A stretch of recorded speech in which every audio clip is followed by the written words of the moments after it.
He gets his inheritance this afternoon. That's why we're moving. We're going to pay all our bills off that we need to pay off and then take a long vacation. 20-something million. Best thing you can do is get on a plane and don't look back. I thought everybody knew. I'm sorry. Oh my God! He gets his inheritance this afternoon. That's why we're moving. Those were her exact words. Less than 24 hours later, the man she was talking about would be dead. Not in a car crash. Not from violence. Not from anything that looked like murder. He collapsed slowly, quietly. His body shut down from the inside. At the time, police believed it was a heat stroke. A tragic medical emergency. Bad timing. But there was one detail they didn't know yet. He was less than an hour away from receiving over $30 million. And the woman standing beside him? She knew far more about his sickness than she ever admitted. The story begins with a routine 911 call. And ends with antifreeze, a fake inheritance, and a performance so convincing that even police didn't see it coming, until it was far too late. Because in this case, the most dangerous person in the room was the one pretending to grieve. Stay with me. Because every detail you're about to hear matters. Before we get into this case, subscribe if you want more real, carefully researched true crime stories like this. Let's start. 24 hours from everything he gets his inheritance this afternoon. That's why we're moving. It's an ordinary sentence. Almost casual. The kind of thing someone says without realizing it might be the last normal sentence of their life. Less than 24 hours after those words were spoken, Steve Riley would be dead. At the time, no one knew that sentence would become evidence. No one knew that the woman saying it, Steve's fiancée Anna, was revealing far more than she should have. And no one knew that Steve was less than an hour away from receiving what he believed was a life-changing fortune. More than $30 million. This story begins the night before Steve's death, with a routine 911 call in a cluttered apartment complex. A drunk neighbor. Raised voices. A situation police believed they were there to calm down and walk away from. But the body camera footage from that night would later become one of the most haunting pieces of this entire case. Not because of violence. Not because of a crime caught on camera. But because of what Anna says, unprompted, about money, about plans, and about a future that Steve would never live to see. Police arrive at the apartment after Anna reports her neighbor, Chad, for drunkenly harassing residents and trying to kick in doors. Steve isn't there when officers arrive. Anna explains that her fiancé went for a walk to cool down. She introduces herself calmly. Answers questions clearly. Nothing about her demeanor suggests panic or fear. Then the conversation shifts. An officer asks a simple question. What's going on tonight? And instead of sticking to the neighbor dispute, Anna drifts into something else entirely. She starts talking about tomorrow. About money. About how everything is about to change. She tells police that Steve's lawyer is flying in the next day. That paperwork will be signed. That all their bills will be paid off at once. That fines, debts, and problems that had piled up over the years are about to disappear. And then she says it. He gets his inheritance this afternoon. The officer doesn't react. At the time, it doesn't seem important. But what Anna doesn't say, what police don't yet realize, is how enormous that inheritance really is. Years earlier, Steve had been contacted by a man claiming to be his long-lost uncle from Ireland. The uncle explained that Steve was the sole beneficiary of his estate. At first, the amount was said to be around $17 million. Even that alone would have changed everything. But months before Steve's death, he learned something new. His uncle had passed away. And the inheritance had grown, through investments and property, into something much larger. Over $30 million. Steve believed that the life he'd been waiting for was finally about to begin. He and Anna talked openly about leaving everything behind. They planned to move overseas. To reconnect with family. To live in castles as Anna would later describe it. Police had no reason to doubt any of this. As officers prepare to leave that night, they suggest that if Steve returns he can give his side of the story. Anna casually mentions that once the money comes in she plans to pay off everything, fines included, all at once. Again, nothing about her tone seems unusual. But hindsight changes everything. Because when Steve returns home that night, he doesn't sleep. Neither of them do. They wait, counting down the hours until the lawyer arrives. The plan is simple. At 2 p.m. the next day, Steve, Anna, and two friends, Billy and Wes, head to the airport to meet the lawyer flying in with the inheritance paperwork. They arrive early. They wait. And that's when everything starts to go wrong. Steve begins to feel sick. At first it seems minor. He says he feels drunk, even though he hasn't been drinking. He throws up in the airport bathroom. His heart starts racing. As the minutes pass, his condition worsens. So bad that Wes decides Steve shouldn't stay at the airport. He takes him home. Anna stays behind, waiting for the lawyer. But the lawyer never arrives. Hours pass. No phone call. No paperwork. No money. Eventually Aina goes home too. By then Steve is barely responsive. Everyone assumes it's heat stroke. Steve had worked on his truck for hours that morning.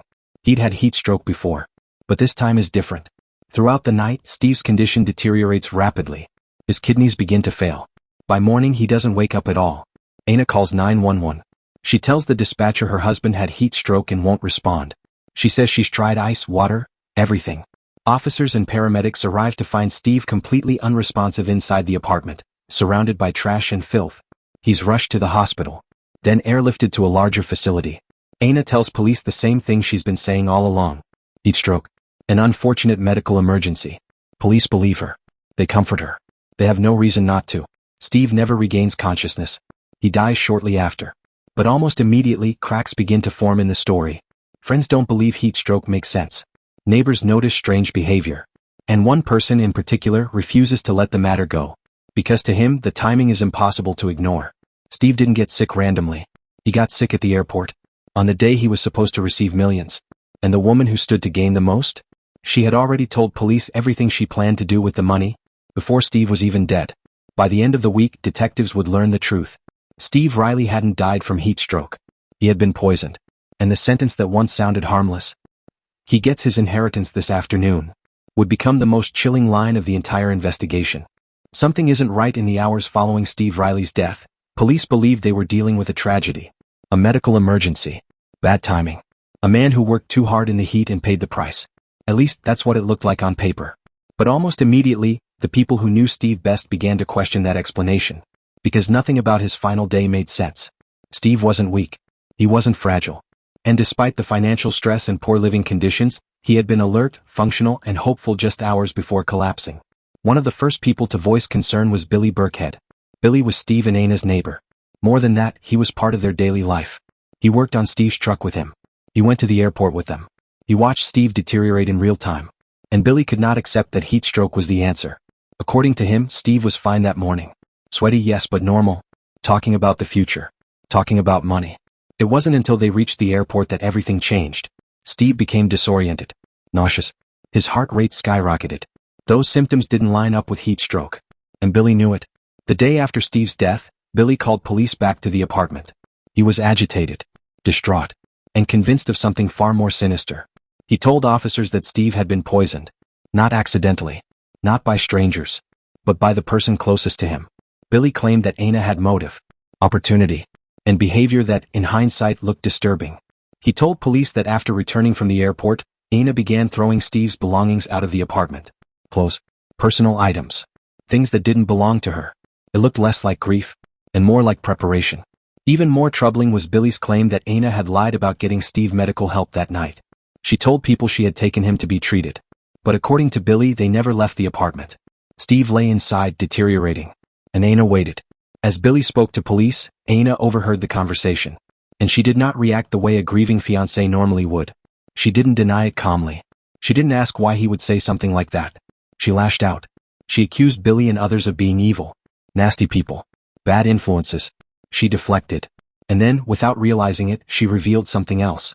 When an officer accidentally informed her that Steve had officially passed away, Aina's reaction was jarring.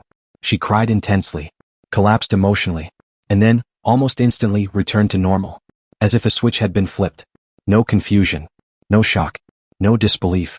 Just composure. It was enough to unsettle even seasoned officers. As word spread through the complex, more people came forward. Billy's wife, Lynn, told police that Aina had made disturbing comments in the past, joking about poisoning a partner with antifreeze if she ever wanted to kill someone. At the time, no one took it seriously. Now those words carried weight. Steve's toxicology results would soon confirm everyone's worst fears. His blood contained lethal levels of ethylene glycol. Antifreeze. There was no heat stroke. No accident. Steve Riley had been poisoned. At that moment, the case transformed. What had once been treated as a medical death became a homicide investigation.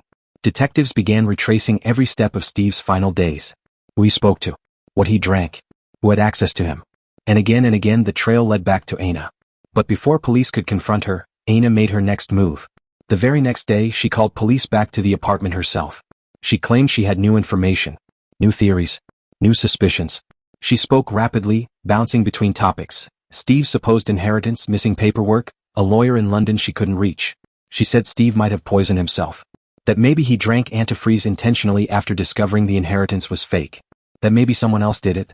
Anyone else. But no matter where the conversation went, Aina always circled back to the money. How to transfer it. Who it belonged to. Where it went now that Steve was gone. To detectives it was becoming clear. This wasn't a woman focused on answers. This was a woman focused on assets. And that raised an even darker possibility. What if Steve never stood to receive that money at all? What if the inheritance, the entire future Steve believed in, was a lie? Police began digging into the paperwork, the emails, the lawyer, and what they found would turn this case from tragic to devastating. Because the inheritance Steve waited years for, the money Aina talked about endlessly, the fortune that may have cost him his life, was never real. Everyone was watching once investigators confirmed that Steve Riley had been poisoned. The focus of the case shifted immediately. This was no longer about what happened. It was about who knew what, and when. Detectives began speaking to everyone in Steve's orbit. Neighbors, friends, anyone who had spent time inside apartment 912A during the weeks leading up to his death. What they discovered was a pattern. Not a single explosive argument. Not a dramatic threat. But a slow, steady unraveling of a relationship held together by one thing, the promise of money. One of the first people brought in was a neighbor named Rebecca. Rebecca had made herself known early in the investigation. She was vocal, opinionated, eager to talk. She described herself as a nosy neighbor, someone who noticed everything that happened in the complex. And according to her, the past year of Steve's life had been a visible decline. Steve had lost weight. He looked stressed, withdrawn, different from the man he had been when he first moved in. Rebecca claimed Aina's behavior had changed too. Mood swings, erratic energy, periods of excitement followed by deep agitation. And then there was the inheritance. Steve talked about it but carefully. To some people he said it was a couple $1 million. To others less. He never shared the full number. But one thing Rebecca was certain of was this. Steve didn't trust Aina with the truth. Rebecca told detectives that Steve had confided in her privately, that he had changed his will. At first, everything was supposed to go to Aina. Then, after months of fighting, Steve told Rebecca he changed it back. To his son. And he told her something else. Don't tell Aina. That single sentence reframed the entire case. If Aina had believed the inheritance was hers, and then discovered it wasn't, that changed everything. Rebecca also recalled something else that stood out. The night Steve's son arrived after his father's death. Rebecca said Aina seemed nervous, angry even, that he was talking to neighbors. She knocked on doors, hovered nearby. Then she announced, almost defensively, that she had found paperwork related to the will, as if she needed everyone to hear it. Rebecca's testimony wasn't perfect. In fact, much of what she said later proved unreliable. But the core details, the will, the secrecy, the tension, lined up with what detectives were beginning to uncover elsewhere.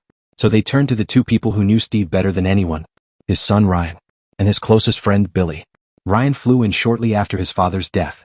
He was grieving, confused, and completely unprepared for what detectives were about to tell him. Ryan confirmed what Rebecca suggested. Steve talked about leaving Aina constantly. He felt trapped. He believed the inheritance was his way out. He told Ryan he planned to take the money and disappear, start over. And then Ryan said something that made the room go quiet.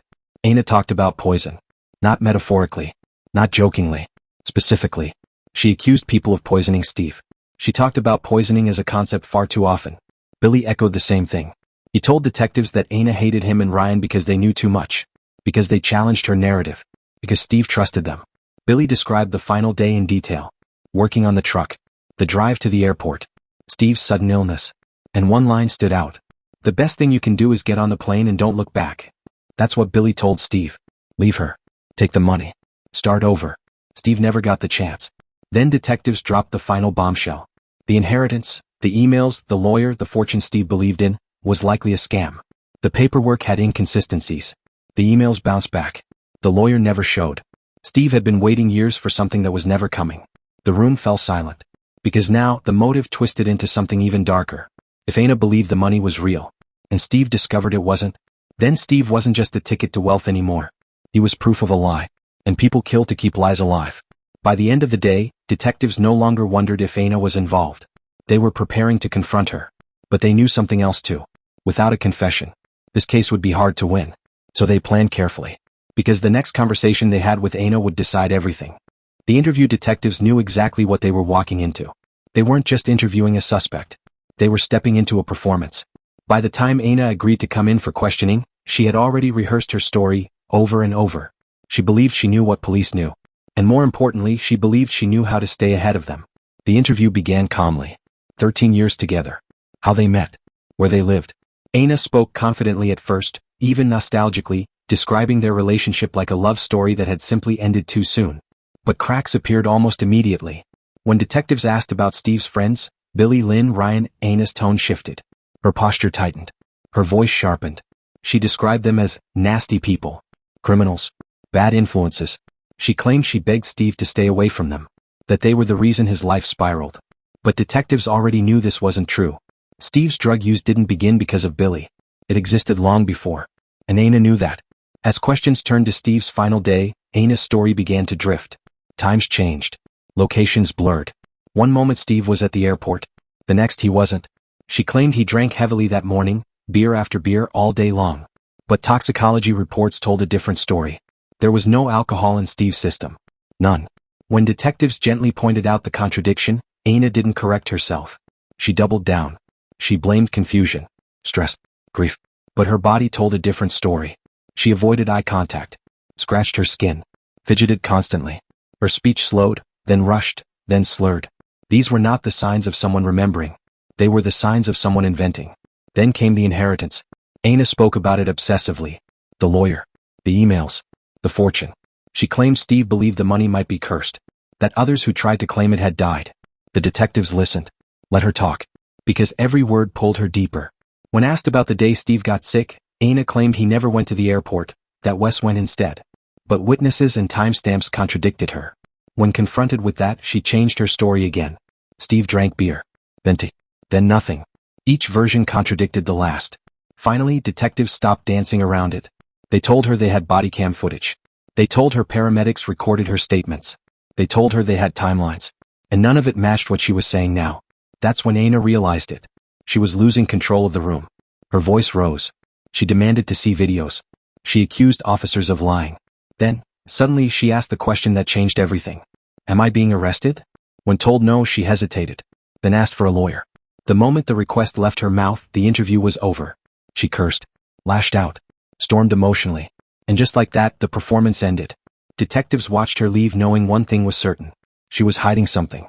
And now, with her story on record, every lie she told could be measured against evidence. The hunt was no longer about what happened. It was about proving how. The poison. Once Aina asked for a lawyer, detectives stopped trying to extract the truth from her words. They no longer needed them. Because now it was time to let the evidence speak. Up until this point, the case against Aina was built on inconsistencies, suspicious behavior, and witness statements. Strong indicators, but not enough to guarantee a conviction. What investigators needed was something physical. Something undeniable. And they believed they knew exactly where to look. Apartment 912A. The place where Steve Riley spent his final hours. The place where his condition deteriorated rapidly. The place Aina claimed nothing unusual had happened. Detectives obtained a search warrant and returned to the apartment with fresh eyes. What they walked into was chaos. Trash piled high. Old food containers. Clutter everywhere. But they weren't looking for cleanliness. They were looking for poison. In the garage, where Steve had worked on his truck the morning he fell ill, officers found something that immediately raised alarms. A Coors Light bottle. It wasn't sealed. It wasn't empty. Inside was a greenish liquid. Antifreeze. Ethylene glycol. The same substance found in Steve's bloodstream. Investigators would later determine why this mattered so much. Antifreeze has a sweet taste. When mixed into a drink, especially tea, it becomes nearly undetectable. And Steve drank tea every morning. Nearby, officers discovered another critical piece of evidence. An old Windex bottle. No cap. Stained inside with the same bright green residue. Laboratory testing would confirm it. Both containers held antifreeze. And neither belonged where they were found. This wasn't accidental exposure. This was preparation. Investigators reconstructed the likely sequence of events. Steve worked in the garage. He drank from a bottle he trusted. Later, he drank tea prepared inside the apartment. By the time he reached the airport, the poison was already circulating through his body. His kidneys began to fail. His heart raced. His body shut down. Heat stroke didn't cause this. Alcohol didn't cause this. Someone deliberately poisoned him. And there was only one person with access, opportunity, and motive. And detectives now revisited everything she had said, with this new evidence in mind. Her insistence that Steve drank heavily. Her obsession with the inheritance. Her sudden claims that Steve poisoned himself. None of it held up. Why would a man hours away from receiving millions, kill himself? Why would he choose antifreeze? Why would he do it in secret? The answer was simple. He wouldn't. But someone else would. Someone who stood to gain everything, or lose it all. As investigators pieced the case together, Aina continued telling her own version of events. She claimed Steve drank the antifreeze out of shame. That he realized the inheritance was fake. That despair pushed him to it. She even suggested that she herself had been poisoned months earlier. But the physical evidence didn't care about theories. It told a clear story. Antifreeze hidden in drink containers. Placed where Steve would consume it. At the exact time it needed to be administered. This wasn't impulsive. It was calculated. With the search complete, detectives finally had what they needed. Probable cause. On October 30th, 2024, officers returned once more to apartment 912A. This time not to ask questions, but to make an arrest. Aina didn't resist. She asked why. She claimed she was being made a scapegoat. She insisted that if she had wanted Steve dead, she would have done it differently. But the evidence told the truth she wouldn't. Aina Kano was taken into custody for the murder of Steve Riley. And for the first time since this story began, she no longer controlled the narrative. After the handcuffs, when the handcuffs closed around Aina's wrists, the performance didn't stop. It evolved. Up until this moment, she had controlled the story, what police knew, what neighbors believed, and what Steve himself had trusted. But now, for the first time since Steve Riley collapsed, Aina was no longer the loudest voice in the room. She was just another suspect being escorted away. As officers guided her from apartment 912A, Aina didn't scream. She didn't fight. She didn't plead. Instead, she talked. She asked questions rapidly: how long she would be held, who would take care of the dogs, whether she could lock the door. She framed herself as cooperative, reasonable, calm. And then she shifted. She said she was being made a scapegoat, that it was easy to blame her, that she had never been arrested before, that she wasn't that kind of person. She even said something chilling. If I was going to kill him, she claimed, I would have done it physically. It was meant to sound like innocence. It didn't. Because by now, detectives understood something crucial about Aina. She didn't see poison as violence. She saw it as distance. As Aina was booked and placed in custody, detectives continued tightening the case around her. They reviewed jail calls, followed up on search results, revisited every claim she had made since the night before Steve's death. And one thing became increasingly clear. Even after being arrested, Aina was still focused on the inheritance. She asked about paperwork, about property, about what Steve had left behind. Not about Steve. Not about his suffering. Not about his final moments. Just about what remained. Meanwhile, the physical evidence continued to speak louder than she ever could. The antifreeze containers. The toxicology reports. The timelines. Everything aligned. The way the poison had been administered. The delay in symptoms. The calculated timing, just early enough to take effect, just late enough to appear natural. This wasn't a crime of passion. It was a crime of patience. Detectives also dismantled Aina's final defenses one by one. Her claim that Steve poisoned himself didn't survive scrutiny. Her claim that the inheritance was real collapsed under digital forensics. Her suggestion that someone else had access to Steve during the critical window fell apart under witness statements. And then there was motive. The inheritance scam explained everything. Steve believed he was days away from freedom. From escape. From leaving Aina behind. Aina believed she was days away from wealth. When those two beliefs collided, only one person stood to lose everything. And that person was Aina. As weeks turned into months, prosecutors built a case that didn't rely on emotion. It relied on facts, opportunity, means, motive, and a pattern of deception that spanned years. Faced with the overwhelming weight of evidence, Aina eventually did something she had avoided from the beginning. She stopped talking. Behind closed doors, negotiations began. Because once the illusion shattered, once the money, the future, and the lies disappeared, there was nothing left to fight for. Months later, Aina stood in court. No cameras. No performance. Just the facts. She accepted a plea deal. She admitted responsibility for poisoning Steve Riley. And with that, the story finally reached its end.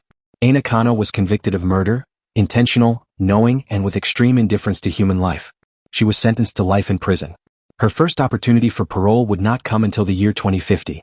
As for Steve Riley, the man who believed he was hours away from a new life, there was no inheritance, no escape, no second chance. Just a quiet death, hidden behind promises that were never real.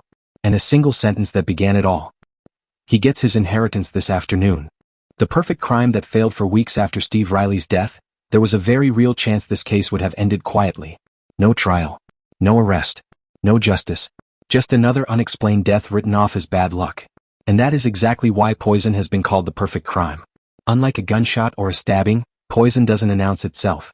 It works silently, invisibly, and slowly, often long after the person responsible has walked away.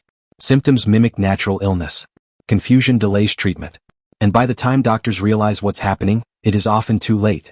In Steve's case, everything initially pointed away from homicide. He collapsed during travel. He complained of nausea. He had an irregular heartbeat. All signs consistent with heat exhaustion or alcohol-related illness. And if investigators had stopped there, the truth would have died with him. According to toxicology experts, ethylene glycol poisoning is one of the hardest crimes to detect early. It metabolizes in stages. First, it causes intoxication-like symptoms: dizziness, slurred speech, confusion. Then hours later, it attacks the kidneys, the lungs, and the heart. By the time organ failure begins, the poison has already done its work. That delay is what nearly allowed Aina Kano to walk free. Because when Steve arrived at the hospital, no one was thinking about antifreeze. They were thinking about dehydration. They were thinking about stress. They were thinking about coincidence. What saved this case was not a single dramatic discovery, but a series of small doubts. A doctor who felt something didn't fit. A toxicologist who ordered one extra test. A detective who noticed a pattern that didn't make sense. Those moments, quiet, unremarkable decisions, are often the only barrier between justice and oblivion. Experts say poisoning cases frequently rely less on confession and more on reconstruction. Investigators must rebuild the victim's final hours minute by minute. What they ate. What they drank. Who had access. What changed. In Steve's case, the reconstruction told a devastating story. He didn't poison himself. He didn't make a mistake. He trusted the wrong person. Poisoning crimes also tend to share another trait. They are rarely impulsive. They require planning, patience, and emotional distance. And that emotional distance was evident in Aina's behavior long before Steve died. Her fixation on money. Her detachment from his suffering. Her immediate pivot to explanations that protected her interests. Criminologists describe this as instrumental violence, harm committed not out of rage but for gain. And that makes it far more dangerous. Because people who commit instrumental violence don't see themselves as violent at all. They see themselves as practical, calculated, necessary. In interviews with investigators, Aina never expressed hatred towards Steve. She expressed inconvenience. She spoke about pressure, about expectations, about being tired of waiting. To her, Steve wasn't a partner anymore. He was an obstacle. And obstacles, in her mind, could be removed quietly. Cases like this also expose a harsh reality about modern fraud and manipulation. The inheritance never existed. The lawyers were fake. The documents were fabricated. The future Steve believed in was a carefully constructed illusion. Yet the belief was powerful enough to dictate his final decisions. Experts warn that emotional scams, especially those involving promises of rescue or sudden wealth, can override logic completely. Victims stop questioning details. They stop asking for proof. They focus only on the outcome. Steve believed he was hours away from freedom. Aina believed she was hours away from everything she wanted. That difference in belief sealed his fate. When prosecutors later reviewed the case, they called it one of the clearest examples of how psychological manipulation and physical poisoning can intersect. One creates dependency. The other creates death. And when used together, they are devastatingly effective. But even the most carefully planned crimes leave behind fractures. Tiny mistakes. Moments where control slips. For Aina, it was the residue she didn't clean. The bottle she didn't dispose of. The timeline she underestimated. She believed poison meant invisibility. She was wrong. Because in the end, the science doesn't care about intent. It doesn't care about excuses. It only cares about what entered the body, and who put it there. And once the truth surfaced, there was no story left to tell. Just facts. Facts that ended with a prison sentence. And a life that never reached the future was promised. What was left behind after the courtroom emptied and the sentence was handed down, the case officially ended. But for the people connected to it, the story didn't stop there. Because when a life is taken quietly, without witnesses, without a weapon, without warning, the damage spreads in ways that never make headlines. For Steve Riley's family, grief arrived tangled with confusion. They weren't just mourning a death. They were mourning a future Steve believed in so completely that he rearranged his entire life around it. He had packed his bags. He had made plans. He had spoken about freedom, about starting over, about finally being able to breathe. And then, suddenly, there was nothing. No inheritance. No lawyers. No secret fortune. Just a body returned home and questions that would never have satisfying answers. Family members later described a strange kind of guilt, wondering if they should have questioned the story more, if they should have asked for proof, if they should have slowed him down. But manipulation doesn't announce itself as danger. It arrives disguised as hope. And hope is hard to argue with. Friends of Steve struggled with a different reality. They had seen changes in him over the months leading up to his death. He seemed distracted, preoccupied, almost impatient with ordinary life. Conversations always circled back to the same thing: soon, just a little longer, once the money comes through. At the time it sounded like optimism. In hindsight, it sounded like a countdown. For the community surrounding the case, the realization was unsettling. This wasn't a violent criminal hiding in the shadows. This was a woman living an ordinary life, blending into an apartment complex, having conversations, making plans. Someone who smiled, joked, and presented herself as a devoted partner, while quietly preparing poison.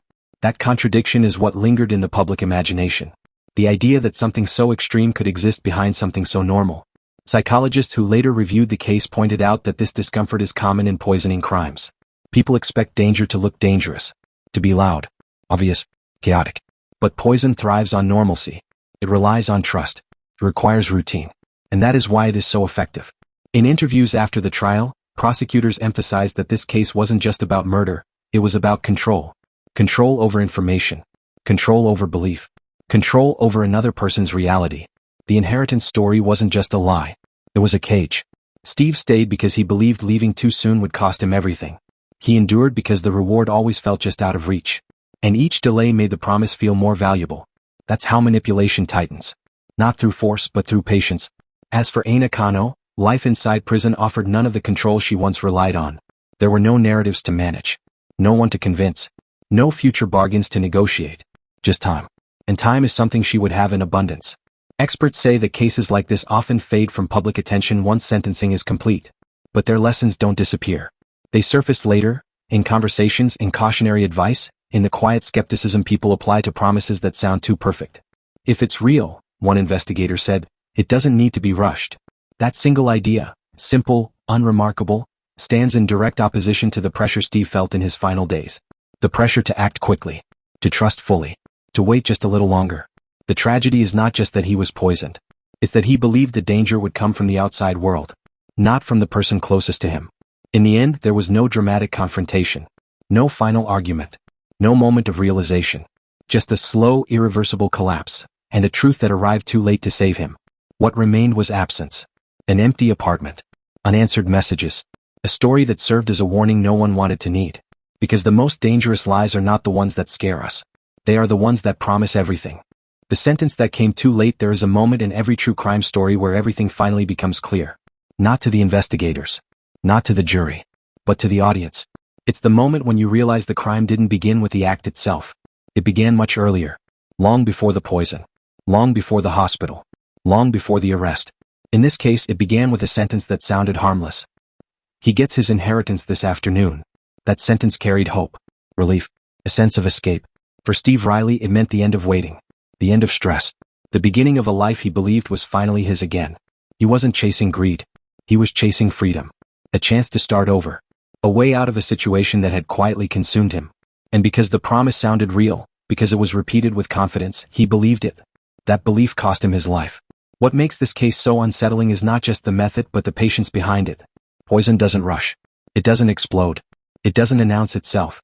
It relies on time, on routine, on trust. And trust was the most powerful weapon used here. Steve trusted that the person closest to him was telling the truth. Trusted that love didn't come with an expiration date. Trusted that waiting one more day wouldn't hurt him. He was wrong. By the time the truth surfaced, the damage was irreversible. When the court finally spoke, when the sentence was handed down, it didn't feel like victory. It felt like punctuation at the end of a story that should never have reached this point. Aina Kano was sentenced to life in prison, with the possibility of parole decades in the future. A number on a page. A calculation of years. But no sentence could return what was taken. It couldn't give Steve back the future he believed in. It couldn't undo the final hours of confusion and pain. It couldn't answer the questions that would echo for the rest of his family's lives. Justice in cases like this is always incomplete. What remains instead is responsibility.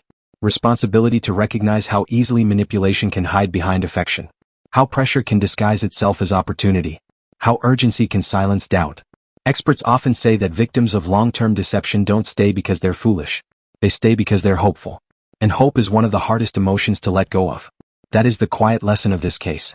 Not that poison is deadly, we already know that. But that lies don't need to be loud to be lethal. They just need to be repeated long enough to feel true. Steve didn't die because he made one bad decision. He died because every decision he made was based on a reality that never existed. A reality carefully constructed, carefully maintained, and ultimately weaponized. In the end, the inheritance was never real. The future was never coming. And the promise that kept him waiting until the very last day was the same promise that sealed his fate. This is how the story ends. Not with shock, but with silence. Because the most chilling crimes aren't the ones that happen suddenly.